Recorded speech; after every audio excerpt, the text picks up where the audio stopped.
Second P U ಜಿಯೋಗ್ರಫಿನಲ್ಲಿ 7th chapter land and water resources ಅಂತ.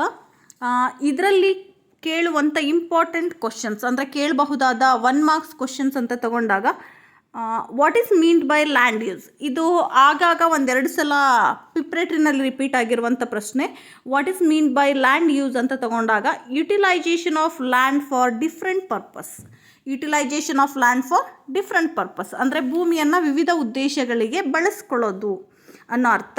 ಹಾಗೆಯೇ ಇನ್ನೊಂದು ಪ್ರಶ್ನೆ, which state has the highest area under forest ಅಂದರೆ ಅತಿ ಹೆಚ್ಚು ಅರಣ್ಯ ಹೊಂದಿರುವಂಥ ರಾಜ್ಯ ಅಂತ ತಗೊಂಡಾಗ ಮಧ್ಯಪ್ರದೇಶ್. ಇದು ಕೂಡ ರಿಪೀಟ್ ಆಗಿರುವಂಥ ಪ್ರಶ್ನೆ, ಇದು ಒಂದು ಸಲ ನೋಡ್ಕೊಳ್ಳಿ. ಇನ್ನು mention the main source of surface water resources. Mention the main source of surface water resource ಏನಿದೆ ಇದು 2 ಮಾರ್ಕ್ಸ್ಗೆ ಕೂಡ ಕೇಳಬಹುದು. ಇಂಪಾರ್ಟೆಂಟ್ ಅಥವಾ main source of surface water resource ಅಂತ ತಗೊಂಡಾಗ rainfall, rivers, lakes, tanks, springs. Rainfall, rivers, lakes, tanks and springs ಅಂತ ಬರುತ್ತೆ. ಇದನ್ನು ನೋಡ್ಕೊಳ್ಳಿ. 1 ಮಾರ್ಕ್ಸ್ಗೆ ಕೇಳಿದರೆ ರೈನ್ಫಾಲ್, ರಿವರ್ಸ್ ಅಂತ 2 ಬರೆದ್ರೆ ಸಾಕು. ವಾಟ್ ಈಸ್ ಇರಿಗೇಷನ್, ಈ ಪ್ರಶ್ನೆ ಕೂಡ 2-3 ಸಲ ರಿಪೀಟ್ ಆಗಿರುವಂಥ ಪ್ರಶ್ನೆ. Supplying of water to the crops. Supplying of water to the crops ಅಂದರೆ ಬೆಳೆಗಳಿಗೆ ನೀರು ಹಾಯಿಸೋದು. ಇದನ್ನೇ ನಾವು ನೀರಾವರಿ, ಇರಿಗೇಷನ್ ಅಂತ ಕರೆಯುವಂಥದ್ದು. ಸಿಂಪಲ್ ಆಗಿ supplying of water to the crops ಅಂತ ಬರೀರಿ. ಹಾಗೆಯೇ an artificial supplying of water to the crops. An artificial supplying of water to the crops, ಇದು ಸರಿಯಾದ ಉತ್ತರ. ಹಾಗೆಯೇ which state in India has the highest irrigated land, ಇದು ಕೇಳಬಹುದು, ಕೇಳಿರೋದು ಅತಿ ಕಡಿಮೆ ಉತ್ತರ ಪ್ರದೇಶ್. ಇದು ಒಂದನ್ನು ನೋಡ್ಕೊಳ್ಳಿ. ಇನ್ನು ರಿವರ್ ವ್ಯಾಲಿ ಪ್ರಾಜೆಕ್ಟ್ಸ್ ಏನಿದೆ ಇದರಲ್ಲಿ ನಿಮಗೆ 1 ಮಾರ್ಕ್ಸ್ನ ಪ್ರಶ್ನೆ ಖಂಡಿತವಾಗಿ ಬಂದೇ ಬರುತ್ತೆ. ಈಗ ಹೇಳಿದ್ದಷ್ಟು ಕೂಡ ಬರಬಹುದಾದಂಥದ್ದು. ಆದರೆ ರಿವರ್ ವ್ಯಾಲಿ ಪ್ರಾಜೆಕ್ಟ್ ಏನಿದೆ ಇದರಿಂದ 1 ಪ್ರಶ್ನೆ ಅಂತೂ ಖಂಡಿತ ಕೇಳ್ತಾರೆ. Which is the first multipurpose river valley project in India. First river valley project in India ಅಂದರೆ Damodar valley project on 18 February 1948. Damodar valley project ಅಂತ ಬರೆದ್ರೆ ಸಾಕು. Across which river Bhakra Nangal dam is constructed. Across which river Bhakra Nangal dam is constructed, ಈ ಪ್ರಶ್ನೆ ತುಂಬ ಸಲ ಬಂದಿರುವಂಥ ಪ್ರಶ್ನೆ. ಸಟ್ಲೇಜ್ ರಿವರ್, ಇದನ್ನು ನೆನ್ಪಿಟ್ಕೊಳ್ಳಿ, ಇದು ಪದೇ ಪದೇ ಕೇಳಿರುವಂಥ ಪ್ರಶ್ನೆ. What is the name of Bhakra reservoir, ಇದು ಕೂಡ ಕೇಳಿದ್ದಾರೆ. Gobind Sagar. Which is the longest dam in India.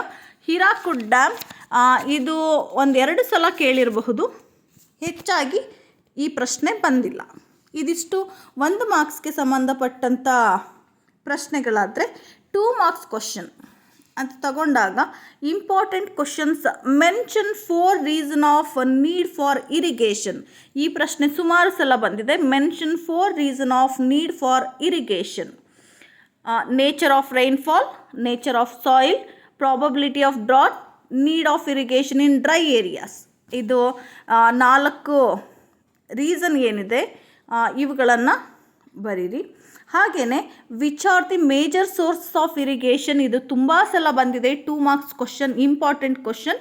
Which are the major sources of irrigation.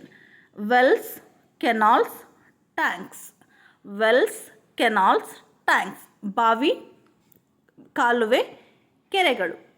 ಇದು 3 ಸಹ ಮೇಜರ್ ಸೋರ್ಸಸ್ ಆಫ್ ಇರಿಗೇಷನ್, ನೀರಾವರಿಯ ಪ್ರಮುಖ ಮೂಲಗಳು ಅಂತ ಇವನ್ನು ಹೇಳ್ತೀವಿ. ವೆಲ್ಸಲ್ಲಿ ಟ್ಯೂಬ್ ವೆಲ್ಸ್ ಕೂಡ ಸೇರುತ್ತೆ. ವೆಲ್ಸ್ ಆ್ಯಂಡ್ ಟ್ಯೂಬ್ ವೆಲ್ಸ್ ಅಂತ ಬರೀರಿ. ಈ ಪ್ರಶ್ನೆ ಕೇಳ್ತಾರೆ. ಇನ್ನು what is the difference between inundation canal and perennial canal system. Inundation canal ಅಂದರೆ ಟೆಂಪರರಿ ಕೆನಾಲ್ ಅಂತ, ಪೆರನಿಯಲ್ ಕೆನಾಲ್ ಅಂದಾಗ ಪರ್ಮನೆಂಟ್ ಕೆನಾಲ್ ಸಿಸ್ಟಮ್ ಅಂತ ಇದರ ಅರ್ಥ. ಇನಂಡೇಷನ್ ಕೆನಾಲ್ಸ್ ಅಂದರೆ taken out directly from rivers without making any barrage or dam. Taken out directly from rivers ಅಂತ ಬರೀರಿ. Water taken out directly from rivers ಅಂತ. ಹಾಗೆಯೇ ಪೆರನಿಯಲ್ ಕೆನಾಲ್ಸ್ ಅಂದಾಗ which are taken out from the reservoirs ಅಥವಾ dams ಅಂತ ಬರೀರಿ. Which are taken out from the dams. ಈ ಪ್ರಶ್ನೆ ನಿಮಗೆ ಕೇಳುವಂಥದ್ದು. ಇನ್ನು what is tank irrigation, mention it's inherent drawbacks. ಇದು ಪ್ರಶ್ನೆ ತುಂಬ ಸಲ ಕೇಳಿದ್ದಾರೆ. What is tank irrigation, mention it's inherent drawbacks. ಅಂದರೆ ಕೆರೆ ನೀರಾವರಿ ಅಂದರೆ ಏನು ಮತ್ತು ಇದರ ಡ್ರಾಬ್ಯಾಕ್ಸ್ ಅಂದರೆ ಇದರ ಡ್ರಾಬ್ಯಾಕ್ಸ್ ಏನೇನಿದೆ ಬರೀರಿ ಅಂತ ಕೇಳೋವಂಥದ್ದು. ಡ್ರಾಬ್ಯಾಕ್ಸ್ ಅಂದಾಗ ಇದು ಹಿಂದುಳಿಯೋದಕ್ಕೆ ಕಾರಣ ಅಥವಾ ಇದರ ಕೊರತೆ, ಇದರಲ್ಲಿರುವಂಥ ಕುಂದು ಕೊರತೆ ಅಂತ ನಾವು ಹೇಳ್ಬೋದು. ಅದರಲ್ಲಿ ಟ್ಯಾಂಕ್ ಇರಿಗೇಷನ್ ಅಂತ ತಗೊಂಡಾಗ tanks get silted up soon. Tank gets silted up soon ಅಂದರೆ ಬೇಗ ಒಣಗುತ್ತೆ ಕೆರೆಗಳು. ಹಾಗೆಯೇ most of the tanks are non perennial ಅಂದರೆ ಇವು ಶಾಶ್ವತವಾದಂಥದ್ದು ಅಲ್ಲ. ಹಾಗೆಯೇ it's become dry during winter and summer seasons ಅಂದರೆ ವಿಂಟರ್ ಮತ್ತು ಸಮ್ಮರ್ ಸೀಸನಲ್ಲಿ ಬೇಗ ಡ್ರೈ ಆಗುತ್ತೆ. ಇದಿಷ್ಟು ಡ್ರಾಬ್ಯಾಕ್ಸ್ ಅಂತ ಹೇಳ್ತೀವಿ.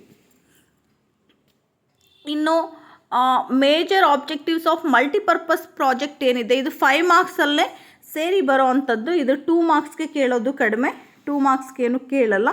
ಇದಿಷ್ಟನ್ನು ನೋಡ್ಕೊಳ್ಳಿ. ಇದಾದ ನಂತರ ನೆಕ್ಸ್ಟು 5 ಮಾರ್ಕ್ಸ್ ಕ್ವಶನಲ್ಲಿ ತಗೊಂಡಾಗ ನಿಮಗೆ give an account of land use pattern in India. ಇದು ಪೈ ಚಾರ್ಟ್ಗೆ ಕೂಡ ಲ್ಯಾಂಡ್ ಯೂಸ್ ಪ್ಯಾಟರ್ನ್ ಏನಿದೆ ಇದನ್ನೇ ಪರ್ಸೆಂಟೇಜ್ ಮತ್ತು ಟೈಪ್ಸನ್ನು ಸೇರಿಸಿ ಕೊಡೋ ಅಂಥದ್ದು. ಹಾಗೆಯೇ land use pattern in India ಅಂದಾಗ there are 5 types of land use pattern in India ಅಂತ ಹೇಳ್ತೀವಿ. ಇಲ್ಲಿ 5 ಟೈಪ್ಸನ್ನು ಮೆನ್ಷನ್ ಮಾಡಿದ್ದಾರೆ.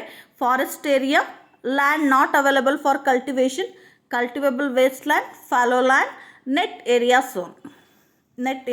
ಇದು 5 ಕೂಡ ಲ್ಯಾಂಡ್ ಯೂಸ್ ಪ್ಯಾಟರ್ನ್ ಅಂದರೆ ಭೂ ಬಳಕೆಯ ವಿಧಗಳು ಅಂತ ನಾವು ಕನ್ನಡದಲ್ಲಿ ಹೇಳುವಂಥದ್ದು. ಇದು ಪ್ರತಿಯೊಂದನ್ನು 5 ಟೈಪ್ಸ್ ಏನಿದೆ ಇವನ್ನು ಎಕ್ಸ್ಪ್ಲೇನ್ ಮಾಡಬೇಕು. ಪ್ರತಿ ಫಾರೆಸ್ಟ್ ಏರಿಯಾ ಅಂದಾಗ ಎಷ್ಟು % ಫಾರೆಸ್ಟ್ ಏರಿಯಾ ಇದೆ, ಹಾಗೆಯೇ land not available for cultivation ಅಂದಾಗ ಎಷ್ಟು % ಲ್ಯಾಂಡ್ ಇದೆ, ಹಾಗೆಯೇ ನೆಟ್ ಏರಿಯಾ ಝೋನ್ ಎಷ್ಟು % ಇದೆ. ಆ ಪರ್ಸೆಂಟೇಜನ್ನು ನೀವು ಮೆನ್ಷನ್ ಮಾಡಿ ಬರಿಬೇಕಾಗುತ್ತೆ. ಅದು 5 ಮಾರ್ಕ್ಸ್ಗೆ ಬರುವಂಥ ಪ್ರಶ್ನೆ. ಇದನ್ನು ಒಂದು ಸಲ ನೋಡ್ಕೊಳ್ಳಿ. ಅದಾದಮೇಲೆ ನೆಕ್ಸ್ಟ್ ನಿಮಗೆ ಕೇಳೋವಂಥದ್ದು 5 ಮಾರ್ಕ್ಸ್ ಕ್ವಶನ್ಸ್ ಅಂತ ತಗೊಂಡಾಗ ಮಲ್ಟಿಪರ್ಪಸ್ ರಿವರ್ ವ್ಯಾಲಿ ಪ್ರಾಜೆಕ್ಟ್ಸ್ ಏನಿದೆ ಈ ರಿವರ್ ವ್ಯಾಲಿ ಪ್ರಾಜೆಕ್ಟ್ಸಲ್ಲಿ ಒಂದು ಪ್ರಾಜೆಕ್ಟ್ ಅಂತೂ ಖಂಡಿತವಾಗಿ ಕೇಳ್ತಾರೆ. ಅದರಲ್ಲಿ discuss the important features and aims of Damodar valley project. ನೋಡ್ಕೊಳ್ಳಿ. ಇದನ್ನು ನೋಡ್ಕೊಳ್ಳಿ. ಪ್ರತಿಯೊಂದು ಮಲ್ಟಿಪರ್ಪಸ್ ರಿವರ್ ವ್ಯಾಲಿ ಪ್ರಾಜೆಕ್ಟ್ ಅಂತ ತಗೊಂಡಾಗಲೂ ಇಂಪಾರ್ಟೆನ್ಸ್ ಆಫ್ ದಿಸ್ ಪ್ರಾಜೆಕ್ಟ್ ಅಂತ ಬರೆದು ನೀವು ಏನೇನು ಇಂಪಾರ್ಟೆನ್ಸ್ ಇದೆ ಪ್ರತಿ ಈ 4 ಮಲ್ಟಿಪರ್ಪಸ್ ರಿವರ್ ವ್ಯಾಲಿ ಪ್ರಾಜೆಕ್ಟ್ಸ್ ಏನಿದೆ main aims of this project ಅಂತ ಬರೆದು ಈ 4 ಪ್ರಾಜೆಕ್ಟ್ಗೂ ಕೂಡ ಸೇಮ್ ಏಮ್ಸನ್ನೇ ಮೆನ್ಷನ್ ಮಾಡಿ. Same aims of Damodar valley projects, main aims of Bhakra Nangal project, ಹಾಗೆ main aims of Hirakud project, upper Krishna project ಅಂತ ಹಾಕಿ ಇದು 4ಕ್ಕೂ ಕೂಡ ಏಮ್ಸ್ ಏನಿದೆ ಎಲ್ಲ ಸೇಮ್ ಬರುತ್ತೆ. ಒಂದೇ ಉತ್ತರವನ್ನು ಬರೆದ್ರೆ ಸಾಕು. Example, main aims of the project are flood control, promotion of irrigation, generating hydroelectricity, navigation, afforestation, prevent soil erosion, fishing, recreation, etc.